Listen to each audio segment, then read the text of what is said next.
మన తెలుగు వాళ్ళకు యూట్యూబ్ గురించి కరెక్ట్ ఇన్ఫర్మేషన్ అయితే తెలియదనైతే నేను అనుకుంటున్నాను. ఎందుకనంటే చాలామంది రీసెంట్‌గా నన్నైతే ఒక క్వెషన్ అయితే అడుగుతున్నారు. "అన్నా నేను యూట్యూబ్‌లో వీడియోస్ చేస్తున్నాను. కానీ అందులో షార్ట్స్‌కి గానీ, లేకుంటే లాంగ్ వీడియోస్ గానీ మ్యూజిక్ యూజ్ చేస్తూ ఉంటే నాకు కాపీరైట్ క్లెయిమ్స్ వస్తున్నాయి. కాపీరైట్ క్లెయిమ్స్ వస్తే నా ఛానల్ మానిటైజేషన్ ఎనేబుల్ అవుతుందా? అవ్వదా అని చాలామందైతే ఈ డౌట్ అడుగుతున్నారు. అలాగే మేము రీసెంట్‌గా ఒక వీడియో చూసినాం. అందులో అయితే క్లియర్‌గా కాదు అనైతే చెప్తున్నారు. మరి మీ వెర్షన్ ఏంటి అనైతే అడుగుతున్నారు. ఈ వీడియోలో మీకు విత్ ప్రూఫ్ చూపించబోతున్నాను. అసలు అవుతుందా? అవ్వదా? అని కూడా మీకు పూర్తిగా ఎక్స్‌ప్లెయిన్ చేయబోతున్నాను. అంతకంటే ముందు ఈ వీడియోని ఒక లైక్ చేయండి. అలాగే ఛానల్‌లో కొత్తగా వస్తే ఛానల్ తప్పకుండా సబ్స్క్రైబ్ చేసుకోండి. అలాగే ముందే చెప్తున్నాను, ఈ వీడియోని స్కిప్ చేయకుండా పూర్తి వరకు చూడండి. అలా అయితేనే మీకు ఇన్ఫర్మేషన్ అనేది కరెక్ట్‌గా అర్థమవుతుంది. అలాగే మీరు గూడా అప్‌డేట్‌లో ఉంటారు ఎప్పటికప్పుడు. చూడండి, ఇక మనం టాపిక్‌లోకి వెళ్ళినట్లయితే, యూట్యూబ్‌లో కాపీరైట్ క్లెయిమ్ అనేది వేరు, కాపీరైట్ స్ట్రైక్ అనేది వేరు. ఓకేనా? కాపీరైట్ స్ట్రైక్స్‌ని పక్కకు పెట్టేద్దాం. ఎందుకంటే అది స్ట్రైక్స్ వస్తే గనుక మనకు 3 స్ట్రైక్స్ వస్తే డైరెక్ట్‌గా మన ఛానల్ అనేది డిలీట్ అవుతుంది. బట్ కాపీరైట్ క్లెయిమ్ అంటే ఏంటి అంటే, మీరు మూవీస్ గానీ, లేకపోతే ఏదైనా మూవీ క్లిప్స్ గానీ, లేకపోతే ఇంకేదైనా గూడా కంటెంట్ ఐడీ ఉన్నది ఏదైనా కూడా మ్యూజిక్ అయినా, మూవీస్ అయినా, ఏ క్లిప్స్ అయినా గూడా మీరు మీ వీడియోస్‌లో వాడినట్లయితే అది ఆటోమేటిక్‌గా యూట్యూబ్ నుంచెల్లి నీకు క్లెయిమ్ అనేది వస్తుంది. ఓకేనా? ఇది క్లియర్‌గా గుర్తుపెట్టుకోండి.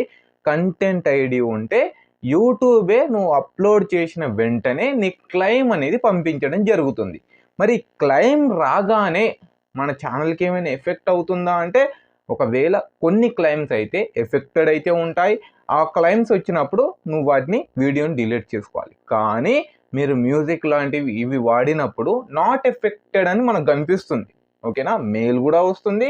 అలాగే మన వైటీ స్టూడియోలో గూడా నాట్ ఎఫెక్టెడ్ అని క్లియర్‌గా కనిపించడం జరుగుతుంది. ఏదైతే నాట్ ఎఫెక్టెడ్ అని ఉంటుందో, అలాంటి క్లెయిమ్ నీకొచ్చింది. మీరు మ్యూజిక్స్ వాడుతూ ఉంటారు గదా! మాక్సిమం మ్యూజిక్ వాడినవన్నీ కూడా నాట్ ఎఫెక్టెడ్ క్లెయిమ్సే వస్తాయి. ఇలాంటి క్లెయిమ్స్ ఏవైతే వస్తాయో, అవి వచ్చినప్పుడు మీరు లాంగ్ వీడియో చేసినా, లేకుంటే షార్ట్ వీడియో క్రియేట్ చేసినా కూడా అందులో నీ ఓన్ కంటెంట్ ఉంది. నువ్వు అందులో డాన్స్ చేస్తున్నావు. ఒక పాట కోసం డాన్స్ చేస్తున్నావు. లేకపోతే ఇంకేదైనా నువ్వు ఒక పాటని పెట్టి నీ ఓన్ కంటెంట్‌ని నువ్వు చూపిస్తున్నావు అనుకోండి, నీకు ఖచ్చితంగా మానిటైజేషన్ ఎనేబుల్ అవుతుంది. ఇది నేను చెప్పేదే కాదు. యూట్యూబ్ గూడా ఇదే చెప్తుంది. ఎక్కడ కూడా యూట్యూబ్ చెప్పలేదు. నువ్వు కంటెంట్ ఐడీ ఉన్న క్లెయిమ్ నీకొచ్చినట్లయితే మానిటైజేషన్ ఎనేబుల్ అవ్వదు. రీయూజ్డ్ కంటెంట్ వస్తుందని ఎక్కడ కూడా చెప్పదు. రీయూజ్డ్ కంటెంట్ పాలిసీ ఏం చెప్తుంది అనంటే, ఆల్రెడీ యూట్యూబ్‌లో ఉన్న వీడియోని సేమ్ వీడియోని తీసుకొచ్చి నువ్వు యూట్యూబ్‌లో అప్‌లోడ్ చేసినట్లయితే అందులో నీ క్రియేటివిటీ లేదు, నీ వాయిస్ లేదు, నీ ఫేస్ ఎక్స్‌ప్రెషన్స్ లేవు, ఏమీ లేవు. నువ్వు అందులో ఏం చేయలేదనుకోండి, నీకప్పుడు మాత్రమే రీయూజ్డ్ కంటెంట్ వస్తుంది.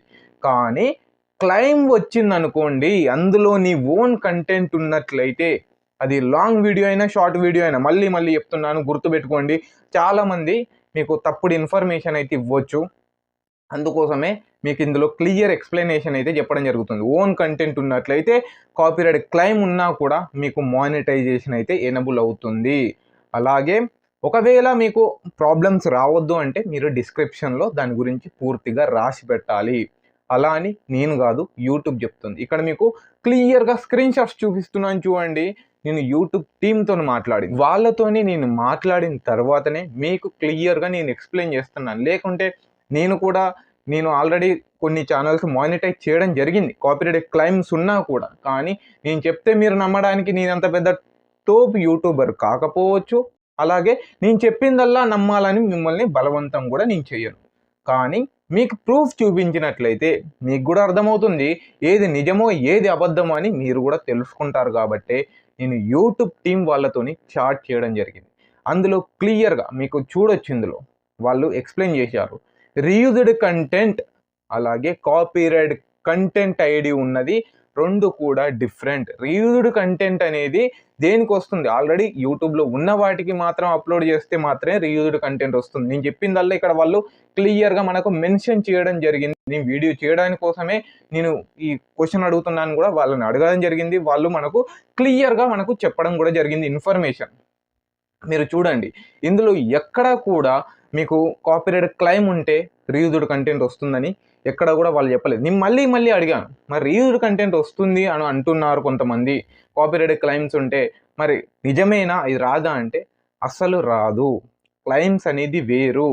క్లెయిమ్స్ రీయూజ్డ్ కిందికి కాదు. రీయూజ్డ్ అంటే యూట్యూబ్‌లో ఉన్నదాన్ని మళ్ళీ అప్‌లోడ్ చేయడమే రీయూజ్డ్ కంటెంట్.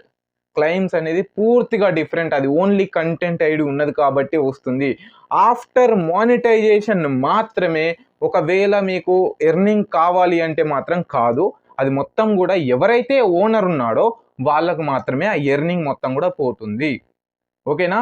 ఇక్కడ మీరు ఎక్కడ గూడా కన్‌ఫ్యూజ్ కావద్దు. ఓకేనా? నాకు కాపీరైట్ క్లెయిమ్ వచ్చింది, నాకు భయమైతుంది. ఇదేం అవసరం లేదు. ఒకవేళ నువ్వు యూట్యూబ్‌లో మరి డాన్స్ చేయాలనుకునే వాళ్ళుంటారు. వాళ్ళకు మరి వీడియోస్ ఏ విధంగా చేయగలుగుతారు? ఒకసారి మీరు ఆలోచించండి. వాళ్ళు ఏ విధంగా సంపాదించాలి? ఏ విధంగా మానిటైజేషన్ ఎనేబుల్ చేసుకోవాలి? అంటే డాన్స్ మీద ఫ్యాషన్ ఉంటుంది చాలా మందికి. నేను డాన్స్ చేయాలని ప్యాషన్ ఉంటుంది. వాళ్ళు ఏ విధంగా వచ్చి చేస్తారు? లేకుంటే కొంతమంది సింగింగ్ చేయాలి, బ్యాక్‌గ్రౌండ్‌లో మ్యూజిక్ కావాలి. వాళ్ళు ఏ విధంగా తీసుకొని రాగలుగుతారు? ఇవన్నీ కూడా మీరు ఆలోచించండి. యూట్యూబ్ ఇవన్నిటిని ఆలోచించిన తర్వాతనే ఈ పాలిసీస్ అనేవి తీసుకొనొస్తుంది. నేను కూడా చెప్పొచ్చు కాపీరైట్ క్లెయిమ్స్ వస్తే మీకు రీయూజ్డ్ కంటెంట్ వస్తుందని భయపెట్టొచ్చు. బట్ భయపెట్టడం వల్ల వచ్చేదేం లేదు. తర్వాత తెలుసుకున్న తర్వాత మీరు మమ్మల్ని తిట్టడం తప్ప ఏముండదు కాబట్టి మీకు జెన్యూన్ ఇన్ఫర్మేషన్ ఇవ్వాలని మాత్రమే ఈ వీడియో చేశాను. ఈ వీడియో మీకు నచ్చుతుందని కూడా అనుకుంటున్నాను. ఇంకా నేనేమైనా తప్పు చెప్పినట్లు మీకు అనిపిస్తే నన్ను క్షమించండి అని కూడా నేను అడుగుతున్నాను. ఓకే ఫ్రెండ్స్, ఈ వీడియోలో మీకు ఇంతే చెప్పాలనుకున్నా. ఈ వీడియో మీకు చాలా నచ్చుతుందని అయితే అనుకుంటున్నాను. ఓకే ఫ్రెండ్స్, ఈ వీడియోలో మాత్రం ఇంతే. బాయ్, జై హింద్, వందే మాతరం, హరే కృష్ణ, రాధే రాధే.